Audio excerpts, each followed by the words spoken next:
오늘 본문에서 사도 바울이 사람들이 하나님에 대하여서 질문을 가진 것을 소개하고 있습니다. 사람들의 질문은 18절과 같습니다. 그런즉 하나님께서 하고자 하는 자를 긍휼히 여기시고 하고자 하는 자는 원악하게 하시느니라. 하나님의 절대 주권에 대하여서 이야기하고 있죠. 하나님께서 어떤 자는 구원해 가시고 또 어떤 자들은 그대로 내버려 두시고 어찌하여서 하나님이 그럼 하나님만 책임 있는 게 아니냐. 하나님이 그렇게 하셔놓고 왜 우리를 심판하시느냐라고 이야기하고 있습니다. 그것이 19절입니다. 혹 네가 나에게 말하기를 그렇게 하나님이 선한 자는 구원하시고 또 어떤 자는 그대로 내버려 두신다라고 이야기하자 19절에 네가 나한테 말하기를 그러면 하나님이 어찌하여 허물하시느냐. 이건 책망하시느냐입니다. 어찌하여 그럼 하나님이 우리한테 책임을 물으시느냐. 누가 그 뜻을 대적하느냐 하리니 라고 질문하고 있는 것이죠. 여러분도 그런 생각들 가져본 적 있나요? 하나님의 절대적인 주권 속에서 이렇게 세상이 돌아간다면 그럼 하나님이 절대 주권 안에서 이 땅에 벌어지는 악한 일들, 뉴스를 보면 별일들이 다 있잖아요. 이번에도 어떤 우리나라 BJ가 외국 날아가서 막 죽기도 하고 또 그것을 뒷조사를 해봤더니 또 여러 가지 우리나라에서 자기들끼리 막 싸운 일도 있고 별일들이 다 있잖아요. 뉴스를 보면 어쩜 저럴 수 있을까. 하나님이 전지전능하시고 또 하나님이 절대주권을 가졌다면 그럼 하나님 책임이네 라고 사람들은 생각할 수 있다는 것이죠. 이거에 대해서 답하기는 쉬운 것은 아닙니다. 그러나 우리가 몇 가지 생각해 본다면 첫 번째는 하나님의 절대주권과 그다음에 인간의 자유의지가 있다는 사실을 분명히 알아야 합니다. 하나님은 인간에게 하나님을 따를 수도 있고 따르지 않을 수도 있는 자유의지를 주셨다는 사실을 알아야 합니다. 그래서 인간은 무엇이 옳고 그른지 알고도 죄 가운데 거하게 됩니다.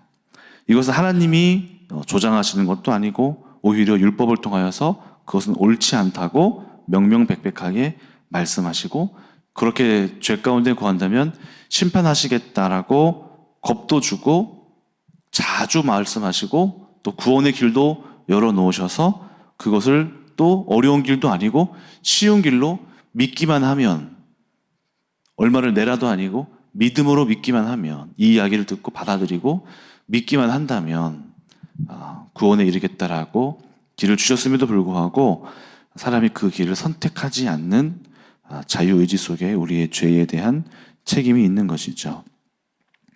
그렇습니다. 그래서 인간의 자유의지는 마치 우리가 죄 지으면 안 된다는 것을 알면서도 죄 가운데 거하게 되는 것처럼 우리에게 인간에게 선택의 의지가 있게 되는 것이죠. 그래서 이 선택의 의지는 아주 중요합니다. 우리는 로봇이 아니기 때문에 만약에 하나님이 우리를 로봇과 같이 이렇게 하도록 그렇게만 하도록 만들었다면 그것으로부터 오는 진정성이 떨어지게 되죠. 이 예로 이제 사랑에 대해서 이야기하는데요. 사랑하게 하도록 어떤 이성을 우리가 사랑하게만 설계를 한다면은 그 사랑의 깊이가 떨어집니다. 근데 내가 이 사람을 사랑할 수도 있고 사랑하지 않을 수도 있고 다른 사람을 사랑할 수도 있고 여러 가지 사랑할 수 있는 것 중에 이 사람을 사랑하기로 선택했다는 것. 그 선택 속에 이 사랑에 대한 가치가 생기게 되는 거죠. 그래서 인간에게는 그것이 자유의지로 주어지게 되는 것입니다. 그래서 우리가 하나님을 선택한다는 것, 그것은 놀라운 일이고 또 그걸 선택하지 않게 되는 것 역시 인간에게 주어진 하나님의 권리 속에서 우리가 그에 대한 책임을 또 갖게 되는 것이죠. 또 악에 대하여서 선과 악에 대하여서 이렇게 얘기하는 것도 있습니다. 하나님이 계시지 않는 그것이 악이 되는 것이죠. 예를 들면 어둠이라는 것은 빛이 없는 것이 어둠입니다. 어둠이 따로 존재한다라기보다 빛이 없는 곳이 불이 꺼지고 빛이 사라지면 그냥 그것이 자연스럽게 어둠이 되는 거죠. 열도 마찬가지죠. 추운 곳은 추운 곳이 있다라기보다 열기가 없는 곳이 그냥 추운 곳이 되어지는 거죠. 그래서 하나님도 마찬가지로 하나님이 계시지 않는 그곳이 그냥 악이 되어져 가는 겁니다. 그래서 우리의 삶 속에서도 하나님이 함께 하시지 않는 우리 마음속에 하나님이 충만하지 않게 될 때 자연스럽게 우리 마음속에 죄가 거할 수밖에 없는 것이고, 하나님이 계시지 않는 곳이 지옥이고 하나님이 계시는 그곳이 천국이 되는 것이죠. 그래서 어떤 곳이 천국일까? 하나님이 계신 곳, 하나님이 나와 함께 하시는 곳, 하나님이 지금 내 마음속에서 충만할 때 그곳이 바로 우리 가운데 천국이 될 수 있고, 하나님이 도무지 계시지 않는 그곳이 우리에게 지옥이 될 수도 있다라고 이야기하시는 분들도 있습니다. 오늘 본문을 보면 사도 바울은 그럼에도 불구하고 이렇게 얘기합니다. 그런 내용도 있고 20절에 사도 바울의 주장은 20절, 이 사람아 네가 누구기에 감히 하나님께 반문하느냐, 지음받은 물건이 지은 자에게 어찌 나를 이같이 만들었느냐 말하겠느냐 하고 하나님의 그 권한에 대하여서 이야기하고 있습니다. 사람들이 어떤 권한으로 누구한테는 자비를 베푸시고 왜 어떤 사람을 가만히 내버려 두시나요? 라고 따질 때 사도 바울의 대답은 네가 그런 말을 하나님께 할 수 없느니라. 하나님은 충분히 그런 권한을 가지고 있다. 우리가 생각하는 것과 달리 하나님은 우리가 생각하는 것 이상으로 큰 권한을 가지고 계신 분이다. 그러면서 21절, 마치 토기장이가 진흙 한 덩이로 하나는 귀히 쓸 그릇을 하나는 천히 쓸 그릇을 만들 권한이 없느냐 하면서 하나님의 권한에 대하여서 이야기하고 있습니다. 마치 토기장이가 어떤 그릇을 만들 때 이 그릇은 내가 왕에게 바칠 그릇으로 진흙을 떼어서 만들어낼 수 있고, 어떤 그릇은 그냥 어쩌다가 밥그릇 정도, 그냥 아니면은 이거는 뭐 그냥 저기다가 그냥 어디 안 좋은 하수구에서 하수구 물들을 퍼낼 걸로 그냥 용도로 그냥 쓰게 되기도 한다는 것이죠. 그것이 그런 권한이 하나님에게 또는 토기장이에게 있듯이 하나님께서도 그 정도의 권한을 갖고 계시다는 것입니다. 사람에게도 그런 권한들이 많이 주어집니다.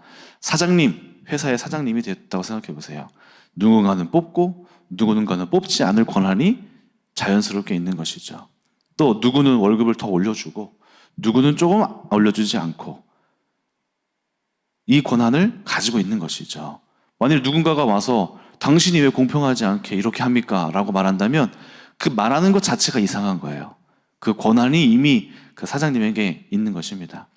부모도 마찬가지죠. 부모도 첫째와 둘째에게 용돈을 주거나 할 때 부모의 뜻대로 용돈을 주고 누구는 많이 주고 누구는 적게 줄 수 있는 것이 부모의 뜻에 있는 것이죠.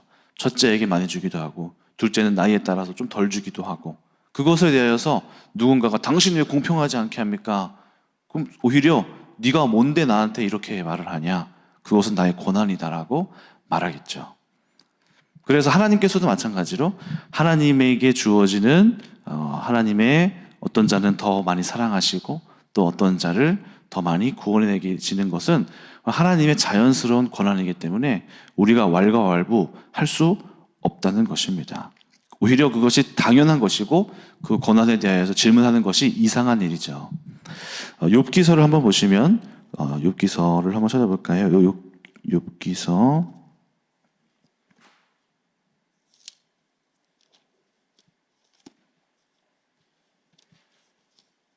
6기서 마지막 부분인데요.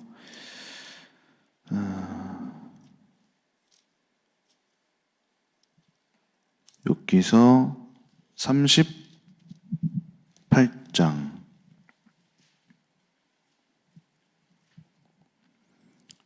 1절. 욥에 대하여서 욥기서는 이제 앞부분에서 욥이 잘 살다가 하나님을 신실하게 믿는 자인데 별일을 다 당하잖아요. 막 병도 걸리고 자녀들은 막 죽고, 그러니까 사람들이 죄 때문에 그런 거 아니냐, 그래서 죄를 막 찾아요. 근데 욥은 하나님 앞에 죄가 없었던 거예요.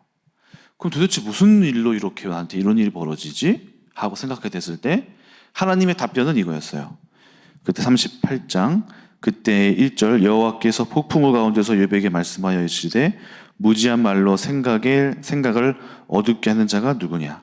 너는 대장부처럼 허리를 묶고 내가 너에게 묻는 것을 대답해라. 자, 요백한테 대답하라 요구하시는 거예요. 4절 내가 땅에 기초를 놓을 때에 네가 어디에 있었느냐? 하나님께서 이 땅을 시작할 때 인간아 네가 어디 있었느냐 말해봐라. 네가 그렇게 잘 아느냐? 그럼 말해봐라.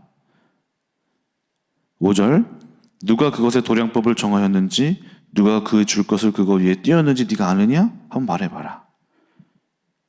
자, 8절 바다가 그 모태에서 터져 나올 때에 문으로 그것을 가둔 자가 누구냐? 그때에 내가 구름으로 그 옷을 만들고 흑암으로 그 강보를 만들고 한계를 정하여 문빗장을 지르고 이르기를 네가 여기까지 오고 더 넘어지지 못하리니 내 높은 파도가 여기서 그칠지니라 하였다. 12절 네가 너희의 날에 아침에게 명령하였느냐? 새벽에게 그 자리를 일러주었느냐? 그것으로 땅끝을 붙잡고 악한 자들을 그 땅에서 떨쳐버린 일이 있었느냐? 16절 네가 바다의 샘에 들어갔었느냐? 깊은 물밑으로 걸어 다녀봤느냐? 사망의 문이 내게 나타났느냐? 사망의 그늘진 문을 네가 보았느냐? 계속 하나님이 인간의 한계에 대해서 네가 알지 못하는 그것에 대해서 이렇게 말씀하시는 거죠. 또 39장 1절 계속 그 말씀입니다. 산염소가 새끼를 치는 걸 본 적이 있느냐? 암사슴이 새끼 낳는 것을 네가 본 적이 있느냐? 그것이 몇 달 만에 만삭이 되는지 아느냐? 그 낳을 때를 아느냐? 네가 도대체 뭘 아느냐? 이 땅에 이루어진 만물에 대해서 네가 얼마나 아느냐? 이렇게 계속해서 말씀하십니다. 40장 여호와께서 또 요백에 일러 말씀하시되 트집 잡는 자가 전능자와 다투겠느냐? 하나님을 탓하는 자는 대답할지라. 욥이 여호와께 대답하여 이르되 보소서 나는 비쳐나오니 무엇이라 주께 대답하리이까? 손으로 내 입을 가릴 뿐이니 이로소이다. 내가 한 번 말하였사온즉 다시는 더 대답하지 아니하겠나이다. 그때에 여호와께서 폭풍우 가운데 욥에게 일러 말씀하시되 너는 대장부처럼 허리를 묶고 내가 너에게 물으니 대답해 보아라. 네가 내 공의를 부인하려느냐? 내 의를 세우려고 나를 악하다 하겠느냐? 네가 하나님처럼 능력이 있느냐? 하나님처럼 천둥 소리를 내겠느냐? 권한도 없으면서 힘도 없으면서 왜 하나님 앞에 하나님 위치만큼 도전하는 니는 도대체 무슨 권한을 가지고 전능자에게 도전하느냐라고 이야기하고 계시죠. 그런 내용들이 쭉쭉쭉 이어집니다. 그래서 42절 욥이 여호와께 대답하여 이르되 주께서는 못하실 일이 없사오며 무슨 계획이든 못 이루실 것이 없는 줄 아오니 무지한 말로 이치를 가리는 자가 누구이까? 나는 깨닫지도 못한 일을 말하였고 스스로 알 수도 없고 헤아리기 어려운 일을 말하였나이다. 내가 말하겠사오니 주는 들으시고 내가 주께서 묻겠사오니 주여 내게 알게 하소서. 내가 주께 대하여 귀로 듣기만 하였사오나 이제는 눈으로 배웠나이다. 그러므로 내가 스스로 거두어드리고 티끌과 재 가운데 회개하니이다. 하고 그냥 내가 할 말이 없습니다. 하나님이 해주신 답은 이거야라가 아니라 그냥 하나님의 그 전능함을 나타내니까 아무 말도 할 수가 없게 된 것이죠. 그 크심 앞에 그냥 이렇게 낮아지게 되는 거예요. 이번에도 제가 영상을 보다가 뭘 봤는데 배 안에 요트, 큰 요트, 선박이에요, 선박. 엄청나게 큰 요트 승객들이 배 안에 타고 있었어요. 그래서 잘 유리막으로 잘 막아진 유리막에 그 안에 사람들이 있었어요. 그런데 그 안에서 영상을 찍었는데 파도가 엄청 치는 거예요. 파도가 엄청 치는데 사람들이 안전하겠거니 하고 이렇게 평안하게 있어요. 배가 파도가 요동치지만 여긴 괜찮을 거야. 이렇게 큰 배가 설마 무너지겠어? 그런데 배를 덮는 파도, 엄청나게 큰 파도가 펑 일더니 유리창을 팍 하고 깨트리면서 그 내부 안으로 물이 쏟아져 들어오는 거예요. 그러니까 사람들이 거기에서 떠밀려서 쫙 저 끝까지 그냥 밀려가요. 그러니까 인간이 얼마나 자연 앞에서 한없이 작아지는지 보게 되는 것이죠. 아마 이번에도 여름에 비가 많이 온다고 하는데 모르겠어요. 비가 오거나 더워지거나 자연 앞에서 우리가 한없이 어떠한 것도 우리 뜻대로 이룰 수 없는 연약한 모습을 보게 될 것입니다. 그래서 우리가 해야 할 것은 그냥 하나님께 선하심을 구해야 하는 것. 이것이 최선의 방법이에요. 하나님 이게 왜 그러느냐라고 말하기보다 하나님 은혜를 주십시오. 하나님께서 행하시는 그 선함이 우리 가운데 이루어지기를 우리가 할 수 있는 것은 그것뿐입니다. 복을 주시는 이도 하나님, 또 우리를 온전케 하시는 이도 하나님, 복의 근원이 하나님에게 있고 만물을 풍성하게 하시는 것도 하나님 손에 있으니 우리가 그냥 그것을 하나님 앞에 구하는 것, 그것이 우리가 가져야 할 태도라고 바울은 말하고 있습니다. 오늘 본문에서도 또 후반부를 보면은 뒷부분에 사도 바울이 하는 말이 무엇입니까? 그것은 바로 그 전능하신 하나님이 오래 참으셨다 이야기합니다. 오래 참으셨다. 보면 22절 만일 하나님이 그 진노를 보이시고 그의 능력을 알게 하고자 하사 멸하기로 준비된 진노의 그릇을 오래 참으셔서 관용하시고 또 영광 받기로 예비하신 바 그 긍휼의 그릇에 대하여서 그 영광의 풍성함을 누군가에게 알게 하고자 하셨을 때 우리가 무슨 말 하리요? 그러니까 하나님은 오래 참고 계시고 진노할 수 있는데 진노하지 않으시고 오래 참고 계셨고 또 누군가를 영광스럽게 풍성하게 하실 때에도 하나님께서는 그에 합당하지 않은 자들도 풍성하게 영광으로서 그 사람을 높이기도 하시는 선한 행위를 하신다라는 것을 오늘 바울은 이야기합니다. 그래서 25절 호세아에게 그래도 이르기를 내가 내 백성이 아닌 자를 내 백성이라 사랑하지 아니한 자를 사랑한 자라 부르리라. 하나님이 의롭게 선택하시는 이에 대하여서 말씀하고 계시죠. 우리가 가져야 할 그 하나님을 향한 은혜는 그런 것입니다. 하나님께서 선택하시고 높이고자 하신 자를 높이시고 또 택하신 자들을 영화롭게 하실 때에 그것에 대하여서 왜 저런 사람을 선택했느냐가 아니라 하나님 저에게도 은혜를 주시면 감사하겠습니다. 그 태도를 보는 것이죠. 태도. 하나님은 그러한 태도를 보시고 우리 가운데 겸손하고 하나님의 크심을 알고 하나님의 높음을 알고 하나님의 깊음을 알고 하나님의 넓음을 아는 사람, 그리고 그것 앞에서 겸손하게 단순히 하나님 앞에 은혜를 바라는 자들을 하나님은 기뻐하십니다. 이번에도 제가 참 재밌는 어떤 하나님의 일하심을 좀 봤는데요. 교회 안에 이제 정재만 목사님 두 아들들이 있습니다. 아들들이 이제 한 명은 이제 해병대 갔고 또 한 명은 대전에서 생명공학 학교를 다니면서 이제 가끔 나왔어요. 1년에 한 3번 왔나? 청년부 예배 때. 나머지는 늘 이제 여기 계셨고 목사님 정재만 목사님은 해외에 가셔서 계시고 그래서 아이들이 어떻게 보면은 가신 지 꽤 되셨으니까 이제 한 2, 3년 동안에는 혼자서 이제 여기서 한국에서 생활을 한 거죠. 근데 두 형제가 그렇게 막 깊이 교류하진 않아요. 서로 넌 너대로 살아라. 난 나대로 산다. 이렇게 하고 이제 뭐 연락도 안 하고 가끔씩 뭐 필리핀 갈 때도 각자 연락도 안 하고 그냥 가요. 가서 만나고 부모님 만나고 오고 뭐 그렇더라고요. 근데 이번에 이제 첫째 지우가 갑자기 교회에 이렇게 온 거예요. 그래서 이번에도 한 좀 이따 가겠지 하고 이제 있었는데 전화가 온 거예요. 목사님 저 좀 만나주세요. 이게 무슨 일인지? 그래 만나자 하고 주일 예배 끝나고 만났는데요. 이 친구가 이제 자기 얘기를 하는 거예요. 목사님 저 사실은 고백할 게 있습니다. 얘기해봐라. 저 대전에서 학교 다닐 때 한 달에 한 번 갔습니다. 많으면 2번, 3번 정도밖에 안 갔어요. 그래? 몰랐네. 그리고 여기가 어쨌든 본 교회잖아요. 여기에 오는 것도 처음에는 당연히 와야지 했는데 점점 안 오게 되고 오기 싫어졌어요. 교회 다니는 것이 좀 이제 자기한테 자유가 주어지니까 안 가게 되는 거예요. 그리고 세상에서 많이 놀았다는 거예요. 클럽도 가고 술도 마시고 하고 싶은 대로 다 했대요.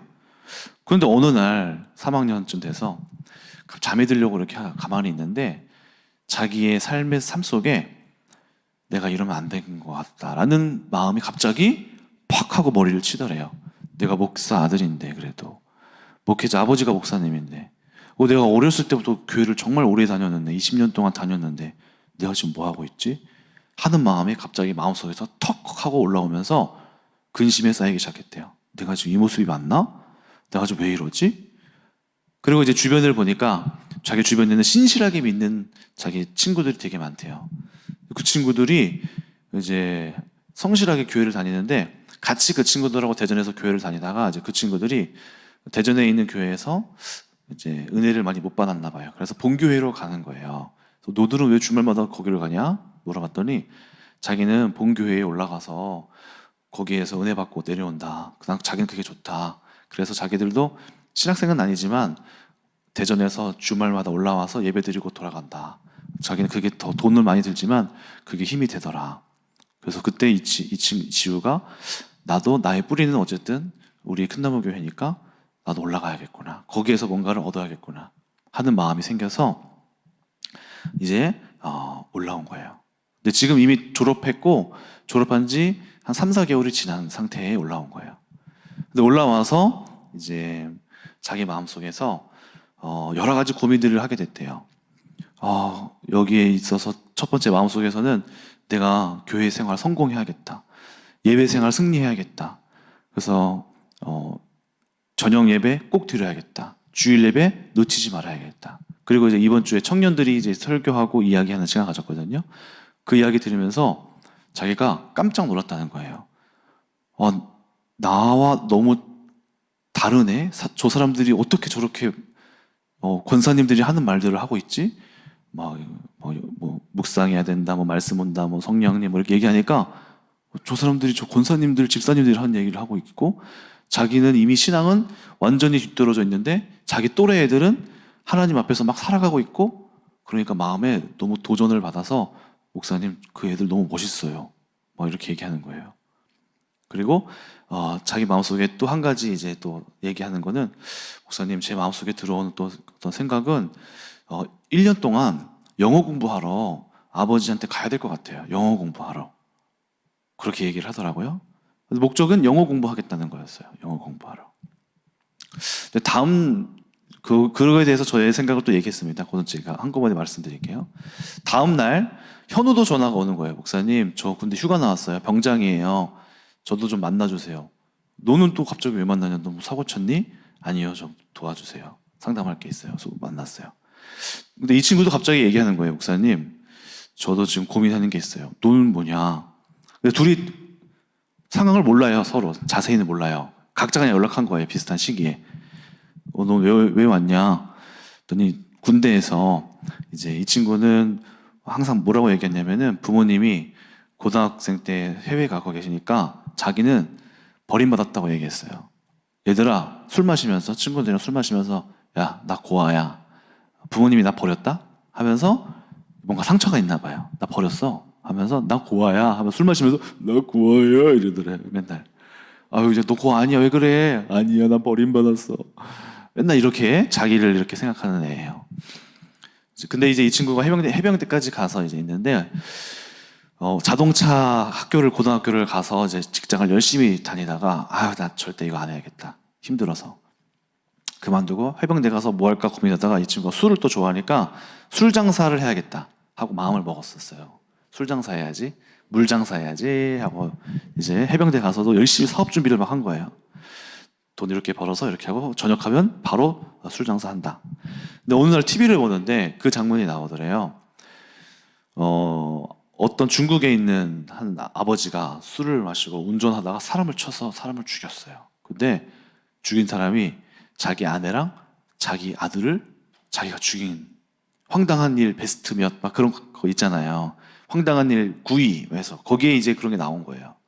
그래서 걔가 그거를 봤는데, 그걸 보고 이제 잠들려고 이제 했는데 깊은 생각이 들어가게 된 거예요. 아니, 술을 먹고 저렇게 음주운전해서 사람을, 자기 아내와 자기 아들을 죽게 하는 일이 벌어지네? 근데 내가 술 장사를 하면 저기에 동조하는 일을 하고 있구나 하고, 어떤 깊은 마음에 잘못됨, 양심에서 그것이 옳지 않구나 하는 깊은 어떤 거부감이 팍 생기면서 내가 이거 하면 안 되겠다 라는 생각이 들면서 고민에 빠지게 된 거예요. 그건 뭐 하지? 뭐 하지? 저건 아닌 것 같은데? 근데 이 친구가 이제 항상 핸드폰을 보면은 고등학교에서 문자를 보내준대요. 어떤 회사가 이렇게 사람을 모집합니다. 얼마에 뭐. 근데 그날 옛날 같은 항상 지나 보내다가 어느 날 이제 직업을 술 장사를 안 하기로 결정했으니까 그게 보이기 시작하는 거예요. 근데 거기에 뭐라고 되어 있냐면은 영어권자 우대, 1억권자 우대. 근데 월급은 되게 좀 많이. 그래? 그러면서 드는 생각이 영어? 내가 아버지 맨날 영어 하라고 오라고 하셨는데 가볼까? 하고 저한테 물어보러 온 거예요. 휴가 나와서. 그래서 목사님 저 9월에 전역하는데 저 내년에 가려고요. 이렇게 얘기하는 거예요. 근데 제가 딱 보기에 어제 지우도 그렇게 했고 오늘은 또 얘가 이렇게 말을 하는데 어떤 생각이 드냐면은 하나님이 지금 이 두 형제를 필리핀으로 같이 보내려고 하시는구나. 1년 동안. 둘 다 똑같이 1년을 얘기하는 거예요. 그러면서 제가 드는 어떤 마음은 이거였어요. 지우한테도 그렇게 말했고 현우한테도 그렇게 말했어요. 야 형제야 너희 둘 지우는 지우한테 너희들 영어 배우러 가는 것 같은데 내 생각에는 그거 아닌 것 같다.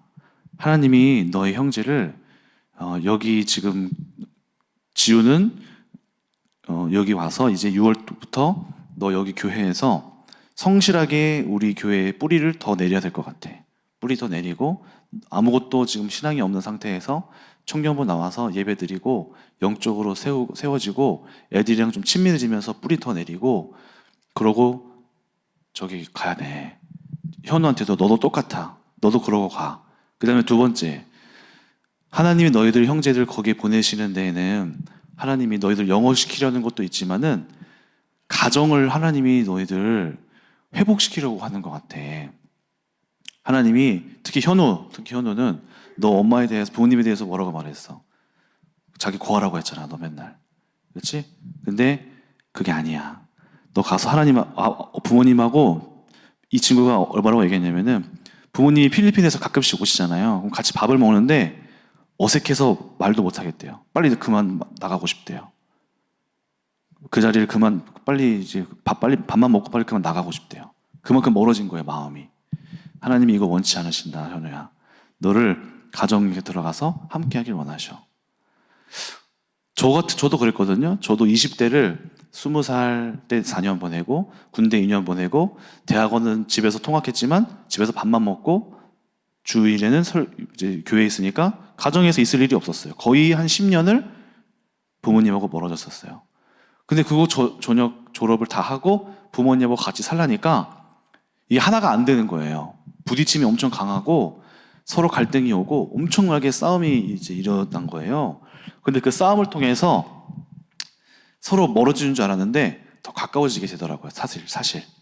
어머니도 저에 대하여서 저희가 갖고 있는 벽이 허물어졌고 저도 어머니나 부모님에 대한 허물들이 다 깨지고 완전히 이제 깊은 마음속으로 받아들이는 하나가 되는 시간이 있었어요. 그 생각이 이제 떠오르면서 너희들 20대에 지금 하나님이 멀어졌던 그 시간을 하나님이 하나로 묶으시나 보다. 너 거기 가서 마음을 열고 부모님하고 같이 이렇게 하나가 되었으면 좋겠다. 그리고 저도 결혼하고 보니까 또 드는 생각이 결혼하고 나서 이제 부모님과 출가가 외인이 되니까 이제 같이 있는 시간도 별로 없게 되는 거 있죠. 그러니까 이 친구들의 삶을 봤을 때 부모님 또 오히려 더군다나 외국에도 계시죠. 이 친구들은 또 자기 삶을 또 살고 있죠. 이 1년 하나로 모이는 이 시간이 이 가족이 하나로 되는 시간이 굉장히 엄청난 시간이구나. 다시는 오지 않을 시간이구나.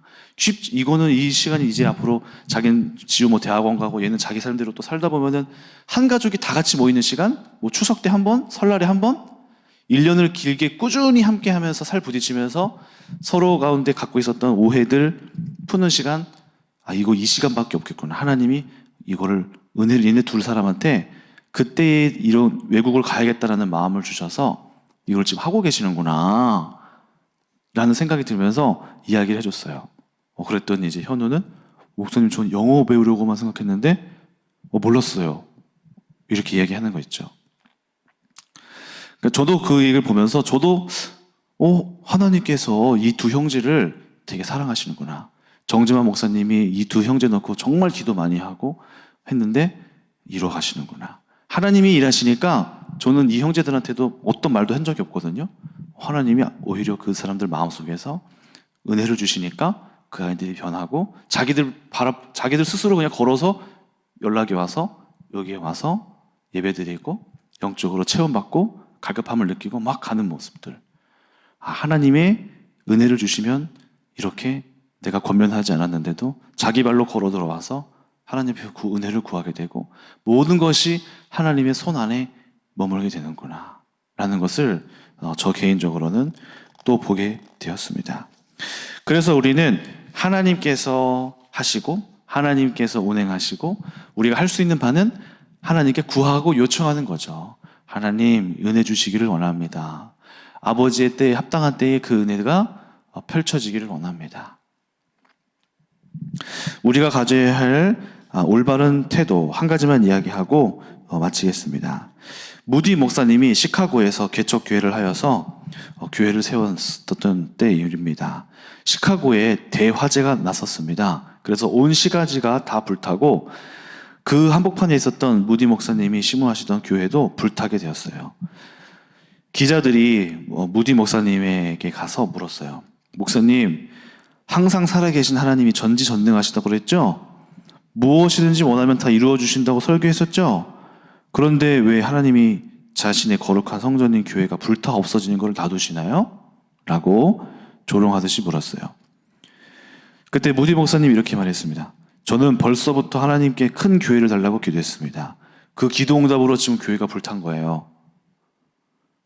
우리가 큰 교회를 헐고 다시 세워야 하는데 하나님께서 불태워 주셔서 건물 허는 비용을 들지 않게 하셨습니다. 이렇게 말했어요. 그랬더니 사람들 생각에는 정신승리하고 있네. 정신승리 뭔지 아시죠? 잘 안 됐는데 억지로 막 아니야 잘 된 거야. 이거는 좋아질 거야. 이렇게 정도로만 여긴 거예요. 정신승리하고 있네. 근데 무디 목사님 마음속에는 그게 아니라 정말 진실됨으로 그렇게 되기를 바라고 기다렸어요. 또 이렇게 말했어요. 그러면은 근데 그때 당시 이제 무디 목사님이 잠옷바람으로만 이렇게 나왔거든요. 그래서 또 물어봤습니다. 그럼 돈 있어요? 돈? 목사님 좀 다 타서 아무것도 없잖아요. 그러니까 목사님이 옆구리에 끼고 있던 성경책을 내놓으면서 전 돈이랑 수표도 못 가져왔습니다.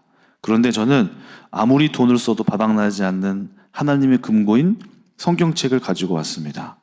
이렇게 믿음으로 고백했어요.